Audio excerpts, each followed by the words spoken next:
ಭವಾನ್ ಮಾತೃಸಮೋಸ್ಮಾಕಂ ಭವಾನ್ ಪಿತೃಸಮೋಪಿ ಚ ಗತಿಶ್ಚ ಪರಮಾ ಕೃಷ್ಣ ತ್ವಮೇವ ಚ ಪರಾಯಣಂ. ಕರ್ಣಪರ್ವದ ಸಾರಾಂಶವನ್ನು ನೋಡುವಂತಹ ಪ್ರಸಂಗ ಇದು. ಆ ಕರ್ಣಪರ್ವದಲ್ಲಿ ಅಸಹಾಯಕನಾದ ಅರ್ಜುನ ಒಂದು ಹಂತದಲ್ಲಿ ಕೃಷ್ಣನನ್ನ ಸ್ತುತಿಸಿದಂಥ ಒಂದು ಶ್ಲೋಕ ನಾವೀಗ ನೋಡಿದ್ದು. ಉತ್ತರ ಭಾರತದ ಪಾಠ, ದಕ್ಷಿಣ ಭಾರತದ ಪಾಠದಲ್ಲೆಲ್ಲ ಇದೇ ರೂಪದಲ್ಲೇ ಸ್ವಚ್ಛವಾಗಿ ಅದು ಉಪಲಬ್ಧ ಇರೋದ್ರಿಂದ ಅದನ್ನ ನಮ್ಮೆಲ್ಲರ ನಿತ್ಯಾನುಸಂಧಾನಕ್ಕಾಗಿ ನಾವು ಆಯ್ಕೆ ಮಾಡ್ಕೊಳ್ಬಹುದು. ಇಲ್ಲೊಂದು ಶ್ಲೋಕ ತಾತ್ಪರ್ಯ ನಿರ್ಣಯದ 27ನೇ ಅಧ್ಯಾಯದ 11ನೇ ಶ್ಲೋಕದ ರೂಪದಲ್ಲಿ ಕಂಡು ಬರ್ತದೆ. ಮೂಲ ಮಹಾಭಾರತದಲ್ಲಿ ಇದ್ದ ಶ್ಲೋಕ ಅಲ್ಲ. ಮಹಾಭಾರತದಲ್ಲೂ ಕೂಡ ಅಂಥ ಒಂದೇನಾದರೂ ಭಾವ ಇರುವಂಥ ಬೇರೆ ಶ್ಲೋಕ ಇತ್ತೇನೋ ಅದು ಗೊತ್ತಿಲ್ಲ. ಭೀಮಶ್ಚ ವಿಫಲತನುಸ್ಸತು ಕಿಂಚಿದೇವ ಪೂರ್ವಂ ಗತೆ ಗುರುಸುತೆ ಪ್ರಯಯೌ ಕ್ಷಣೇನ ನಿರ್ಧೂತ ಯುದ್ಧಶ್ರಮ ಆತ್ತಧನ್ವಾ ಯೋದ್ಧುಂ ಗಜೌಗಂ ಪ್ರತಿನಾದಿತಾಶಃ ಅಂತ. ಭೀಮ ಮತ್ತು ಅಶ್ವತ್ಥಾಮರ ನಡುವಿನ ಯುದ್ಧವನ್ನ ವರ್ಣಿಸುವಂಥ ಪ್ರಸಂಗ. ಪೂರ್ವಾರ್ಧದಲ್ಲಿ ವಸಂತ ತಿಲಕ ಅಂತ ವೃತ್ತ ಇದೆ, ಮತ್ತೆ ಉತ್ತರಾರ್ಧದಲ್ಲಿ ಇಂದ್ರವಜ್ರ ಅಂತ ವೃತ್ತ ಇದೆ. ನಖಸ್ತುತಿಯಲ್ಲಿ ಪಾಂತಸ್ಮಾನ್ ಅನ್ನುವ ಶ್ಲೋಕದಲ್ಲಿ ಮೊದಲು ಶಾರ್ದೂಲ ವಿಕ್ರೀಡಿತ ಅಂದ್ರೆ ಹುಲಿ ಕುಣಿತ ಅನ್ನುವ ವೃತ್ತ, ಉತ್ತರಾರ್ಧದಲ್ಲಿ ಶ್ರದ್ಧರ ಹೂವಿನ ಮಾಲೆಯನ್ನು ಧರಿಸಿರುವಂತವನು ಅಥವಾ ಒಟ್ಟಾರೆ ಮಾಲೆಯನ್ನು ಧರಿಸಿರುವವನು ಅಂತ ವೃತ್ತ ಇದೆ. ಅಲ್ಲಿ ನರಸಿಂಹ ಹುಲಿಯಂತೆ ಸಿಂಹದಂತೆ ವಿಹರಿಸಿ ಆ ಹಿರಣ್ಯಕಶಿಪುವನ್ನು ಸಿಗದಿದ್ದರ ವರ್ಣನ ಇದೆ. ಮತ್ತೆ ಉತ್ತರಾರ್ಧದಲ್ಲಿ ಹಿರಣ್ಯಕಶಿಪುವಿನ ಕೊರಳ ಮಾಲೆಯನ್ನು ಧರಿಸಿದ್ದಿದೆ. ಹಾಗಾಗಿ ಪೂರ್ವಾರ್ಧದಲ್ಲಿ ಹಿರಣ್ಯಕಶಿಪುವಿನ ಸಂಹಾರದ ವರ್ಣನ, ಅದಕ್ಕೆ ಶಾರ್ದೂಲ ವಿಕ್ರೀಡಿತ ಅಂದ್ರೆ ಹುಲಿ ಕುಣಿತ ಅನ್ನುವ ವೃತ್ತ. ಉತ್ತರಾರ್ಧದಲ್ಲಿ ಹಿರಣ್ಯಕಶಿಪುವಿನ ಕೊರಳ ಮಾಲೆ ಅಂತ ಧರಿಸಿದ್ದು, ಅದು ಶ್ರದ್ಧರ ಅಂದ್ರೆ ಮಾಲೆಯನ್ನು ಧರಿಸಿದ್ದು ಅಂತ. ಹಾಗೆ ಇಲ್ಲೂ ಕೂಡ ಪೂರ್ವಾರ್ಧದಲ್ಲಿ ಆ ಭೀಮ ಹೂ ಬಿಟ್ಟ ಮರದಂತೆ ಅವನು ಪ್ರಕಾಶಿಸಿದ, ವಸಂತ ತಿಲಕ ಅಂತ ವೃತ್ತ. ವಸಂತ ಮಾಸದಲ್ಲಿ ವೃಕ್ಷಗಳೆಲ್ಲ ಹೂ ಬಿಡೋದು ನಮ್ಗೆ ಗೊತ್ತಿದೆ. ಮುಂದೆ ಶತ್ರುಗಳ ಮೇಲೆ ಅವನು ದಾಳಿ ಮಾಡಿ ಹೋದ. ಅಶ್ವತ್ಥಾಮ ಮತ್ತೆ ಭೀಮನ ನಡುವೆ ಯುದ್ಧ ಮಾಡಿದಾಗ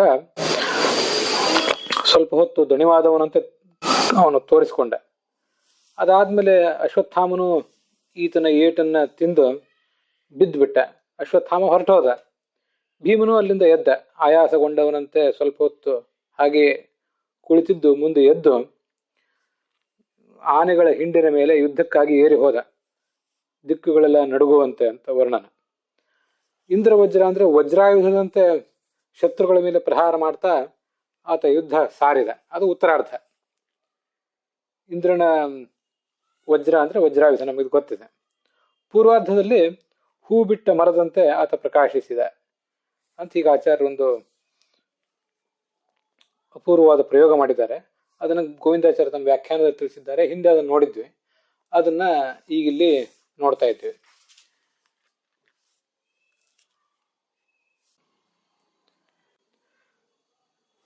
ಮುಂದೆ ಒಂದು ಪ್ರಸಂಗದಲ್ಲಿ ಕರ್ಣನ ಪರಾಕ್ರಮವನ್ನು ಎದುರಿಸಲಿಕ್ಕಾಗದೆ ಹಿಮ್ಮೆಟ್ಟಿದಂತಹ ಯುಧಿಷ್ಠಿರ ಶಿಬಿರಕ್ಕೆ ಬಂದು ಕೂತ್ಕೊಂಡಿರ್ತಾನೆ. ಅಲ್ಲಿ ಆತನನ್ನ ಭೇಟಿ ಮಾಡ್ಲಿಕ್ಕೆ ಅಂತ ಅರ್ಜುನ ಮತ್ತೆ ಕೃಷ್ಣ ಇಬ್ರು ಕೂಡ ಬಂದಾಗ ಅರ್ಜುನನನ್ನ ಆಕ್ಷೇಪಿಸ್ತಾನೆ ಈ ಧರ್ಮರಾಜ. ಇನ್ನೂ ಕರ್ಣನನ್ನು ನೀನು ಕೊಲ್ಲಿಲ್ಲ, ಆತ ನನ್ನನ್ನ ಹೀಗೆಲ್ಲ ಅವಮಾನಕ್ಕೆ ಗುರಿ ಮಾಡಿದ ಅಂತ. ನಿನ್ ಗಾಂಡಿವಕ್ಕೆ ಧಿಕ್ಕಾರ ಇರ್ಲಿ ಅಂತಾನೆ. ಗಾಂಡಿವಕ್ಕೆ ಧಿಕ್ಕಾರ ಇರ್ಲಿ ಅಂತ ಯಾರು ಹೇಳಿರ್ತಾರ ಅವರ ತಲೆಯನ್ನೇ ಕತ್ತರಿಸಿಬಿಡ್ತೇನೆ ನಾನು ಅಂತ ಈ ಅರ್ಜುನನ ಪ್ರತಿಜ್ಞೆ ಇರ್ತದೆ. ಅದಕ್ಕನುಗುಣವಾಗಿ ಧರ್ಮರಾಜನ ತಲೆ ಕತ್ತರಿಸ್ಲಿಕ್ಕೆ ಹೋಗ್ತಾನೆ. ಆಗ ಅರ್ಜುನ ಹಾಗೆ ಹೊರಟದ್ದು ನೋಡಿ ಕೃಷ್ಣ ಅವನನ್ನು ತಡಿತಾನೆ. ಅಣ್ಣನ ಹತ್ಯೆ ಮಾಡಬಾರ್ದು, ಅಣ್ಣನನ್ನ ಚೆನ್ನಾಗಿ ಬೈದು ಬಿಡು. ಬೈದು ಬಿಟ್ಟಿದ್ದ ಮಾತ್ರದಿಂದ, ಚೆನ್ನಾಗಿ ನಿಂದಿಸಿದ ಮಾತ್ರದಿಂದ ಅವನನ್ನು ಕೊಂದಂತೆಯೇ ಆಗ್ತದೆ, ನಿನ್ನ ಪ್ರತಿಜ್ಞೆಯೂ ಉಳಿತದೆ, ಅವನ ಜೀವವೂ ಉಳಿತದೆ ಅಂತ. ಹಾಗೆ ಚೆನ್ನಾಗಿ ನಿಂದಿಸ್ತಾನೆ. ಮತ್ತೆ ಅಣ್ಣನನ್ನ ನಿಂದಿಸಿದ್ರಿಂದ ನಾನು ಇನ್ನು ಬದುಕಿ ಹಾಕಿರ್ಬೇಕು, ನಾನು ಸತ್ತು ಹೋಗ್ತೇನೆ ಅಂತ ತನ್ನದೇ ಖಡ್ಗದಿಂದ ತಗೊಂಡು ತನ್ನ ತಲೆ ಕತ್ತರಿಸ್ಕೊಳ್ಳಿಕ್ಕೆ ಹೋಗ್ತಾನೆ. ಆಗ ನಿನ್ನನ್ನು ನೀನು ಹೊಗಳಿಕೊಂಡ್ಬಿಟ್ರೆ ಅದು ಆತ್ಮಹತ್ಯೆಗೆ ಸಮಾನ. ಆದ್ರಿಂದ ನಿನ್ನನ್ನು ಹೊಗಳಿಕೊಳ್ಳುವ ಮೂಲಕ ಅಣ್ಣನ ಒಂದು ನಿಂದೆ ಮಾಡಿದ ಪಾಪವನ್ನು ನೀನು ಪರಿಹರಿಸಿಕೊಳ್ಳಬಹುದು ಅಂತ ಕೃಷ್ಣ ಅವನಿಗೆ ಸಮಾಧಾನ ಹೇಳ್ತಾನೆ.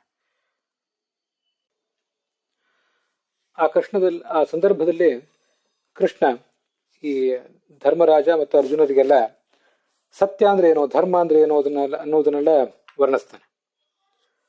ಸತ್ಯಸ್ಯ ವಚನಂ ಶ್ರೇಯ ಸತ್ಯ ಜ್ಞಾನಂತು ದುಷ್ಕರಂ. ತಾತ್ಪರ್ಯ ನಿರ್ಣಯದಲ್ಲಿ 27ನೇ ಅಧ್ಯಾಯದಲ್ಲಿ 119 ಮತ್ತು 120ನೇ ಶ್ಲೋಕಗಳು. ಸತ್ಯವನ್ನು ಹೇಳುವುದು ಬಹಳ ಶ್ರೇಷ್ಠ, ಆದರೆ ಸತ್ಯ ಅಂದ್ರೆ ಏನು ಅಂತ ತಿಳಿಯುವುದು ಕಷ್ಟ. ಸಜ್ಜನರಿಗೆ ಯಾವುದು ಹಿತವೋ ಅದೇ ಸತ್ಯ ಅಂತ ತಿಳ್ಕೊಳ್ಬೇಕು. ಹಾಗೆ ಧರ್ಮವನ್ನು ಆಚರಿಸುವುದು ಬಹಳ ಶ್ರೇಷ್ಠ, ಆದರೆ ಧರ್ಮವನ್ನು ತಿಳಿಯುವುದು ಕಷ್ಟ. ಸಜ್ಜನರನ್ನು ಯಾವುದು ಎತ್ತಿ ಹಿಡಿತದೋ ಅದೇ ಧರ್ಮ ಅಂತ ಆತ ಕೃಷ್ಣ ಆ ಧರ್ಮದ ತಾತ್ಪರ್ಯವನ್ನು ಹೇಳ್ತಾನೆ. ಧರ್ಮಾರ್ಥ ಕಾಮ ಮೋಕ್ಷಾಣಂ ಸಾಧನಂ ದೇಹತೋಸ್ತಿ ಯತ್ ಅಥೋ ಮಾತ್ಯಜ ದೇಹಂ ತ್ವಂ. ಅಣ್ಣನನ್ನ ನಿಂದಿಸಿದ್ರಿಂದ ಏನ್ ನಿನ್ನ ಪಾಪ ಬಂತು, ಅದಕ್ಕಾಗಿ ನಿನ್ನನ್ನು ನೀನೇ ಕೊಂದ್ಕೋತೀನಿ ಅಂತ ಹೊರಟಿದ್ದೆ. ಆದ್ರೆ ನೀನು ಆತ್ಮಹತ್ಯೆ ಮಾಡ್ಕೊಳ್ಬೇಕಾಗಿಲ್ಲ, ಸ್ವಪ್ರಶಂಸೆ ಮಾಡ್ಕೋ. ವಧೋ ಗುರುಣಾಂ ತ್ವಂಕಾರ. ಹಿರಿಯರಿಗೆ ಹೀನವಾಗಿ ಮಾತಾಡಿದ್ರೆ ಅದೇ ಅವರನ್ನು ಕೊಂದಂತೆ. ಸ್ವಪ್ರಶಂಸೆಯು ಚಾತ್ಮನಃ. ತನ್ನನ್ನು ತಾನು ಹೊಗಳಿಕೊಂಡ್ರೆ ಅದೇ ತನ್ನ ವಧೆ ಅಂತ ಹೀಗೆ ಕೃಷ್ಣ ಹೇಳಿದ ಮೇಲೆ ತನ್ನನ್ನು ತಾನು ಹೊಗಳ್ಕೊಳ್ತಾನೆ. ಗುರುಗಳನ್ನು ಬೈಯುವುದು, ತನ್ನನ್ನು ಹೊಗಳ್ಕೊಳ್ಳೋದು ಇದು ಯಾವತ್ತೂ ಕೂಡ ಧರ್ಮ ಅಲ್ಲ. ಆದ್ರೆ ಇದೆಲ್ಲ ಆ ಅರ್ಜುನನಲ್ಲಿ ಅಂಥದ್ದೊಂದು ಮದ ಇತ್ತು. ಆ ಕೃಷ್ಣ ಆ ಅರ್ಜುನನಲ್ಲಿದ್ದಂಥ ಅಹಂಕಾರವನ್ನು ಇಳಿಸಿ ಅವನಿಗೆ ನಾಚಿಕೆ ಬರಿಸಿ, ನಾಹಂ ವೇದ ಪರಂ ಧರ್ಮಂ ಕೃಷ್ಣ ಏವ ಗತಿರ್ಮಮ ಇತಿ ಭಾವಂ ಸಮುತ್ಪಾದ್ಯ. ಇದೆಲ್ಲ ತಾತ್ಪರ್ಯ ನಿರ್ಣಯದ ಮಾತುಗಳು. ನನಗೇನು ಧರ್ಮ ಅಂದ್ರೆ ಅಂತ ಗೊತ್ತಿಲ್ಲ, ಕೃಷ್ಣನೇ ನನಗೆ ಗತಿ. ಈ ಒಂದು ಭಾವವನ್ನು ಅವನಲ್ಲಿ ಹುಟ್ಟಿಸಿದ. ಅವನಲ್ಲಿದ್ದ ದೋಷಗಳನ್ನ ಕೃಷ್ಣ ನಾಶಪಡಿಸಿದ. ಅಲ್ಲಿ ನಾವು ನೋಡಿದಂಥ ಒಂದು ಶ್ಲೋಕ ಇದೆ, ಭವಾನ್ ಮಾತ ಸಮೋಸ್ಮಾಕಂ ಅಂತ. ಕೃಷ್ಣನೇ, ನೀನೇ ನಮಗೆ ತಾಯಿ ಇದ್ದಂತೆ, ನೀನೇ ತಂದೆಯೂ ಕೂಡ ಹೌದು. ಗತಿಶ್ಚ ಪರಮಾ ಕೃಷ್ಣ, ನೀನೇ ನಮಗೆ ಗತಿಯೂ ಕೂಡ ಹೌದು. ತ್ವಮೇವಚ ಪರಾಯಣಂ, ನೀನೇ ನಮಗೆಲ್ಲರಿಗೂ ಆಶ್ರಯ. ಗತಿಶ್ಚ ಪರಮಾ ಕೃಷ್ಣ ಅಂತ ಮಹಾಭಾರತದಲ್ಲಿ ಏನಿದೆ ಅದನ್ನು ಆಚಾರ್ಯರು ತಾತ್ಪರ್ಯ ನಿರ್ಣಯದಲ್ಲಿ ಕೃಷ್ಣ ಏವ ಗತಿರ್ಮಮ ಅನ್ನುವ ಶಬ್ದವನ್ನು ಪ್ರಯೋಗ ಮಾಡುವ ಮೂಲಕ ತೋರಿಸಿದ್ದಾರೆ. ಇದು ತಾತ್ಪರ್ಯ ನಿರ್ಣಯದಲ್ಲಿ ಸ್ವಲ್ಪ ಶ್ಲೋಕ ಬೇರೆ ಇದೆ, ಆದರೆ ಮೂಲ ಮಹಾಭಾರತದಲ್ಲಿ ಉತ್ತರ ಭಾರತದ ಪಾಠದಲ್ಲಿಯೂ ದಕ್ಷಿಣ ಭಾರತದ ಪಾಠದಲ್ಲಿಯೂ ಭವಾನ್ ಮಾತೃ ಸಮೋಸ್ಮಾಕಂ ತಥಾ ಪಿತೃ ಸಮೋಪಿ ಚ ಗತಿಶ್ಚ ಪರಮಾ ಕೃಷ್ಣ ತ್ವಮೇವಚ ಪರಾಯಣಂ ಅನ್ನುವಂಥ ಶ್ಲೋಕ ಎರಡೂ ಕಡೆ ಇದೆ. ನಮಗಿದನ್ನ ಪಾರಾಯಣದಲ್ಲಿ ನಾವು ಬಳಕೆ ಮಾಡ್ಕೊಳ್ಳಿಕ್ಕೆ ತುಂಬಾ ಉಪಯುಕ್ತವಾದಂಥ ಒಂದು ಶ್ಲೋಕ ಇದೆ. ಭಗವಂತನಿಗೆ ನಾವು ಹೇಗೆ ಶರಣಾಗತರಾಗಬೇಕು, ಭಗವಂತನಿಗೂ ಭಕ್ತರಿಗೂ ಇರುವ ಸಂಬಂಧ ಏನು ಅನ್ನುವುದನ್ನು ತಿಳಿಸುವಂಥದ್ದು. ಮತ್ತೆ ನಾವು ಅಹಂಕಾರ ಪಡಬಾರದು. ಅರ್ಜುನನಂಥ ದೊಡ್ಡ ಜ್ಞಾನಿಗೆ ಅಹಂಕಾರ ಬಂದ್ಬಿಡ್ತು. ಕೃಷ್ಣ ಅದನ್ನು ಎದುರುಗಡೆ ನಿಂತ್ಕೊಂಡು ಇಳಿಸಿದ. ನಮಗೆ ಅಹಂಕಾರ ಬಂದರೂ ಇಳಿಸುವವರು ಯಾರು? ನಮ್ಮ ಎದುರಿಗೆ ಕೃಷ್ಣ ಎಲ್ಲಿದ್ದಾನೆ? ನಮಗೆ ಹೇಳುವವರು ಯಾರು? ಇದನ್ನೆಲ್ಲ ಮನುಷ್ಯ ಆಲೋಚನೆ ಮಾಡಬೇಕು ಇಂಥ ಪರ್ವಗಳನ್ನು ಓದಿದಾಗ. ಕೊನೆಗೂ ಕೃಷ್ಣ ಮತ್ತೆ ಈ ಅರ್ಜುನ ಮತ್ತು ಯುಧಿಷ್ಠಿರದ ಪ್ರಾಣವನ್ನು ಕಾಪಾಡಿದವನು ಈ ಕೃಷ್ಣನೇ.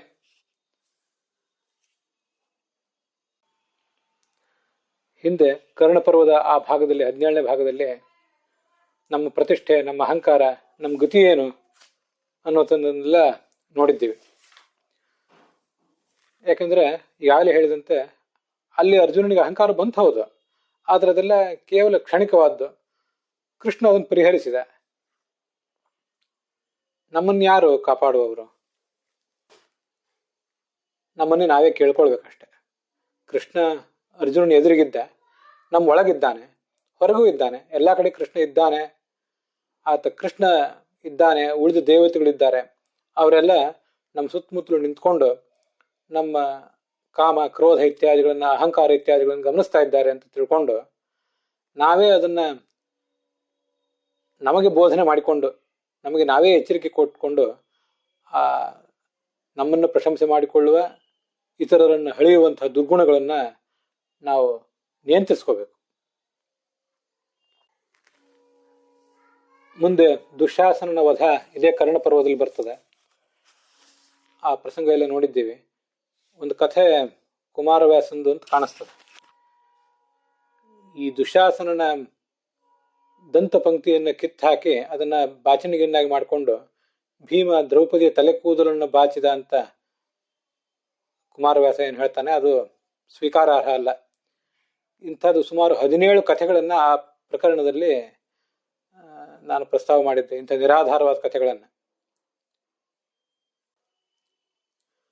ಮನ್ಯು ಸೂಕ್ತವನ್ನು ಭೀಮ ಕಂಡುಕೊಂಡಿದ್ದ ಬಗ್ಗೆನೂ ಕೂಡ ಅಲ್ಲಿ ನೋಡಿದ್ದೀವಿ. ಮನ್ಯು ಸೂಕ್ತದ ಅರ್ಥವನ್ನು ಕೂಡ ನೋಡಿದ್ದೀವಿ.